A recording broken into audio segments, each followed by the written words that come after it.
Hi, everybody. I want to welcome you guys to the first episode of Trade Secrets by Triple Tote.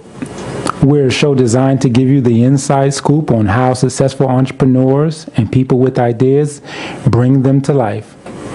We have two great guests today. They started and run a company right now called Design Innovation, and they do a lot of the heavy lifting for entrepreneurs with products by making sure the entrepreneur has a quality prototype to go to market with, or a quality prototype as a MVP to make sure that they look good for investors and for customers. On my left, we have Doug Melville. Hello. And on my right, we have Bruce Popek. Hello.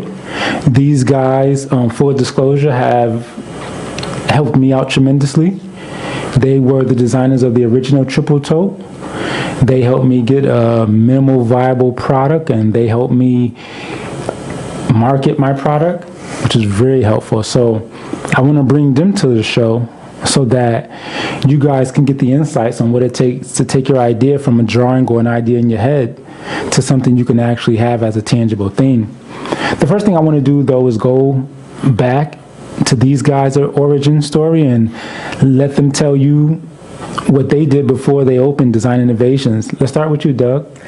Well, I worked for consulting firms in Philadelphia and outside of Boston, where I did medical equipment and just all sorts of cool things. Awesome. And Bruce, before Design Innovation, where did you work? Before Design Innovation, I was Director of Design for Coleco Industries in Hartford, Connecticut. I was responsible for preschool electronics and outdoor products. Awesome. Now, Coleco is a legendary company growing up as a kid. Are there any noteworthy products that you worked on that we may have played with or used as a child that you helped develop? Besides a multiple amount of product that we put out during the 80s, I was involved in ColecoVision, which was one of the premier video game consoles and video games out there. Handheld electronic games like handheld Pac-Man, Galaxion, different head-to-head games. That was big with Coleco in the early 80s. Now, I have a kind of a two-part question. How did you guys come together? And then how did you start Design Innovation? You want to take that, Doug? Sure. Well, first, we knew each other from Coleco. I did some consulting for Bruce, and then Bruce and I and a few other partners, which we went different ways. We formed the company in 1987, and from there it's been fantastic. Awesome. And now, when you guys first started the company, did you start out at this location? Was it set up as it is now, or did you evolve to be here and be capable of doing it? Well, it was a regular evolution. We started off in a warehouse space, converted warehouse space in East Windsor, Connecticut. After a couple years, we outgrew that space. We moved to Simsbury, Connecticut, and after a couple years there, we moved to this location in Avon, and have been here for the last 20-some years. Now, you guys helped me through the process to develop my product, but I want you guys to share with the audience, when a person has an idea and they decide to come to you, what is the first interaction like, and then what do you try to do for the customer? Well, first, we listen to what they're trying to solve, what problem they're trying to solve, and we ask them questions about whether the idea, if they've researched the idea to see if it already exists or similar ideas are already out there. And we just start to ask them questions about what they plan to do, whether they want to market the product themselves or whether they want to sell or license the idea to a corporation or company.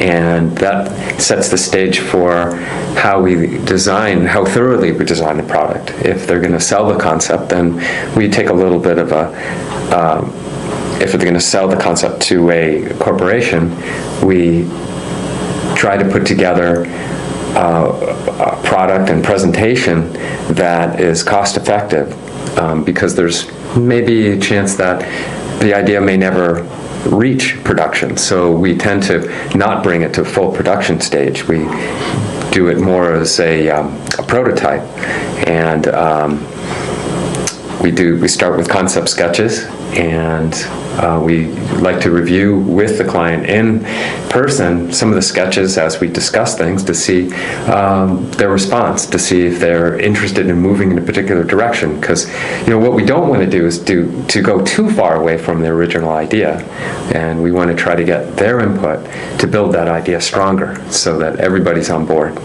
Got it. Now, Bruce, what do you notice with new entrepreneurs who this is their first time designing a product? What do you notice some of the misconceptions or misunderstandings about what the process is once they get here? Well, there's two things. The first one is many times entrepreneurs will come in or email us and call us up and say, we want to know if you want to partner with us. And we really don't look forward to partnering with inventors or entrepreneurs that come to us. We're a work-for-hire company.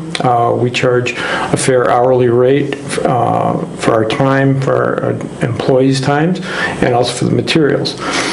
Once you get past that we're not going to help them financially with the development of a product, we do find that and we usually have an initial meeting.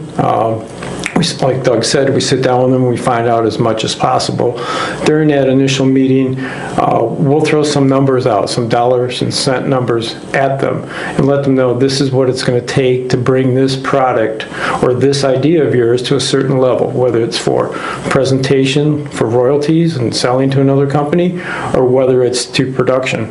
And with our 30-some years experience, we can pretty much round off and get close to what it's going to cost for someone to bring an idea or product to production. Now, Doug, I know you guys have a wide variety of products. Mm-hmm. You see them in your display room when you first come in the building. It's great toys. My favorite is the giant dump truck, which I loved as a kid. Yeah. What variety of products do you help your customers produce? Is it just toys, or are there other things you work with them on? Definitely other things. We work on exercise equipment. We work on exhibits sometimes, medical equipment. We solve a lot of different problems. And one of the things that we do when we first meet with you as a client is we try to make your problem or your project our project, and we try to get in your mind and try to get the feeling of it and the energy that you have. That most people with ideas have a lot of energy, and we like to build on that energy and focus the design to make a really great thing. Awesome.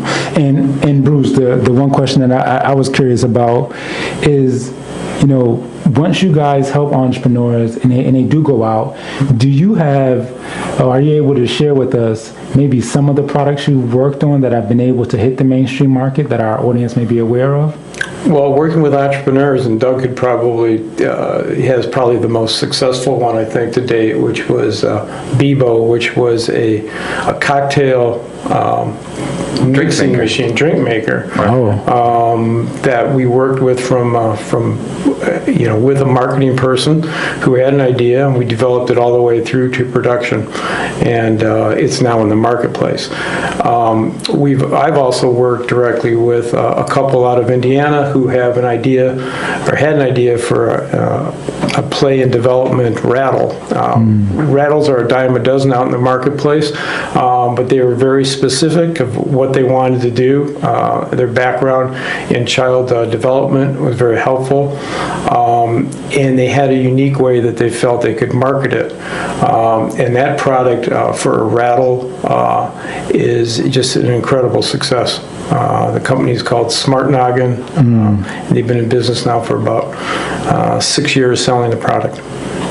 That's great. That's great. Now, are there any industries you guys want to get into that you're not into as far as developing product? I know in Connecticut we have a big aerospace industry, for example. Are you guys looking at those types of industries, or are you just taking it as it comes and going with the flow? Well, I think what's unique to our firm as opposed to other design firms is a very quick-paced company. Our usual timetable of development is 2 weeks. 2 weeks for this, 2 weeks for that. Gotcha. 2 weeks for 3D development, 2 weeks for prototyping, maybe 2 or 3 weeks for production drawings and that. And that's a lot because we're coming out of the toy industry into consumer product industry. So our main focus is consumer products, high volume plastic, metal, fabric products that are produced. The toy industry being called a fashion and entertainment industry, it moves very quickly, and we're used to that pace. Some of the other industries that you mentioned, aerospace, that are in this area, that are not consumer products, are at a totally different pace, and it kind of wears on us a little bit when we work with those people. But, we have worked with companies like UTC, we've worked with Otis Elevator, we've worked with their fuel cell division when they own that.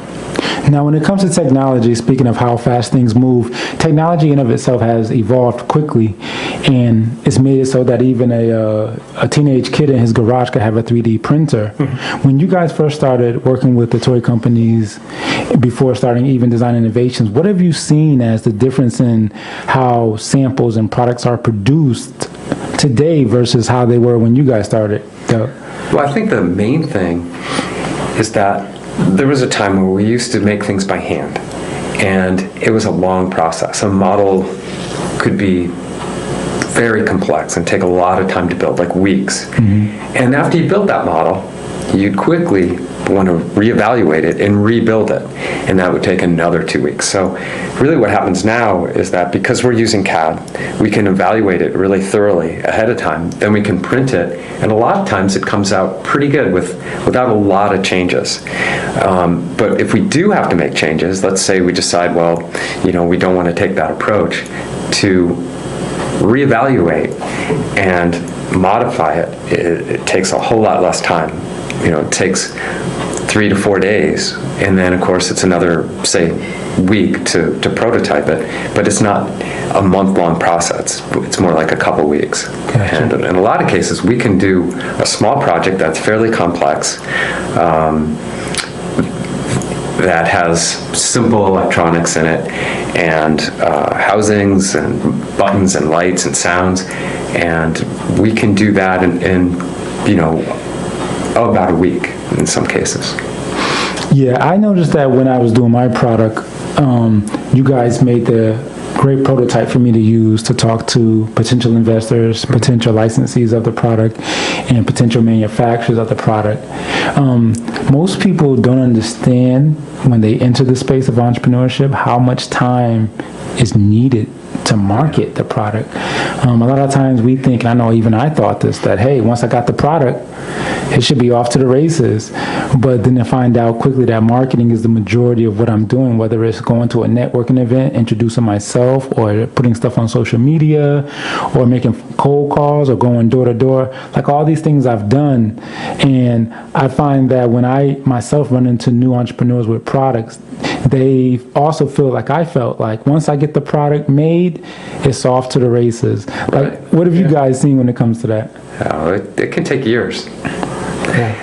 We have a client right now who's been working on a dog product. It's a dog harness, and he's worked on it for, I would say, 10 years. He has patents, and he just can't stop developing it.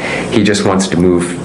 He wants to make changes all the time. He can't put it down. So, but he came to us about a year ago, and he has now 3 prototypes that we feel are really marketable. They're cost effective, and he's ready to go. And and the time going forward for him to sell it, it's a tough time because he just wants to keep developing. He wants to redesign. He wants to go through that design redesign cycle because he loves it so much. That's right. And the hardest thing he has ahead of him now is doing the marketing. So he's planning to go out to shows and show his concept. He's protected with a patent, so he can make it open for people to see. But it's a big process, and it takes a lot of your time, and it's you set yourself up for criticism. Yes. And rejection, because it's sales, and not all sales goes really well. I mean, you have to find the right fit, and he's got a challenge. So we help support him with that challenge by giving them renderings and drawings, and talk to him about it. Talk to him about how to present his idea, that he doesn't need to show the history of it. He just needs to show the end one that's really wow, and just stick with that. Stick with a good story that's really simple. And we wish him a lot of luck. He's starting out this week, actually. He's going to be going to Las Vegas to a big show to sell it. And Yeah, I think that's one of the problems that we've run across a few times, where where entrepreneurs or startup companies fall in love with their idea, and we may look at it and say, it's a great idea, but it's not cost effective. You can't make it. It's not going to be safe. It's going to cost too much for the market. Yep. We'll make suggestions. We'll say, maybe you can do it this way. Maybe you can do it that way. We'll give them alternatives. But sometimes they just turn around and say to us, but that's not my idea. But yeah, it is your idea. But you have to balance everything. Oh yeah. Your idea, how cost effective it's going to be to manufacture, what is the ultimate retail price going to be, and like Doug says, sometimes you just have to move and get it out there and show it to people and get their feedback, because they'll tell you things that you never thought of. And then Doug mentioned a design redesign. There's always a design redesign, or there's always a place for design redesign. Oh yeah. I think you have to allow for that. You have to allow for the rejection. You have to allow for the criticism, positive and negative criticism, and then it all takes time. It takes a lot of work and a lot of time. A lot of people don't want to talk to you. A lot of people feel they don't need your idea. That's right. We have our own ideas. We have our own staff to come up with ideas. Or they're tied in with a group of inventors already that they work closely with. Yeah, I mean, I find that no matter how things evolve with technology, no matter how things evolve with marketing, like social media, it kind of still comes down to putting in the work. And as easy as it is to reach somebody, whether you're using social media or the internet's making it easy for you to get information about something without having to go to the library or encyclopedias, these things are expediting your ability to start a product and bring a product to market. But still, even if you do that, it's work. It's tedious work. And one thing you mentioned also, actually Doug mentioned it was talking about renderings. Could you explain what a rendering is? Because a lot of people, they do think about an idea that they come up with in a sketch that they made, and they think about the prototype.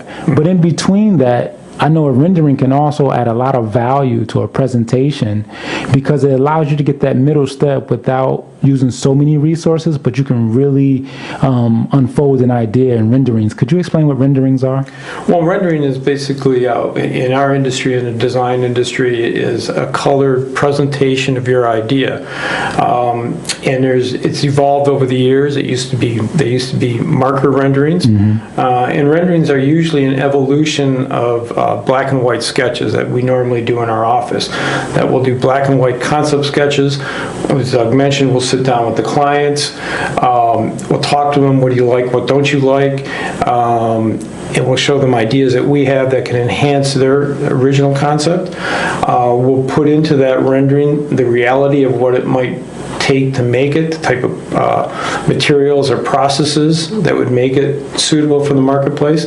We'll take all that information, put it into a sketch, review that with our clients, and then our clients then will allow us to take that to a color rendering, which could be somewhat initially developed, that they could show to other people, to whether it's investors, whether it's to other companies, that might be interested in it. Friends, family, bankers, lawyers, whatever, they can show this is the vision of what my product's going to be. The important thing about that we provide is that when we do this rendering or presentation, we're already thinking about what the next steps are going to be, what it's going to be made out of, how much it's going to cost, and you're really starting to narrow down your idea and make it a viable product and not just an idea. Yeah, I think the great thing I experienced with working with you guys is you guys really get that extra information, even on subjects that you particularly don't, like you don't do marketing here as a firm, but you'll give people marketing advice so that they're working now with the future in mind, and you'll give people production advice so that they're working to develop the idea from the ground up with that in mind, so that when they get to those places and they meet with those investors, you've basically helped them preempt any kind of objections they could be receiving because the product is too expensive to make or too complicated to make, or because they don't have a marketing plan or even an idea of marketing. And that's why I like you guys explaining to me when I would say about renderings that, look, we can really show what this thing can flourish into in just a few simple drawings. And then I know you guys have the software to make it look so lifelike that a person gets it. When you show it to them, they get it.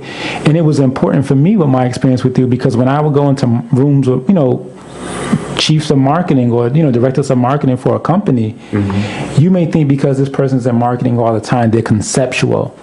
People are not conceptual. They need to see it spelled out or laid out or drawn out as best possible. And that's one way you guys helped me out.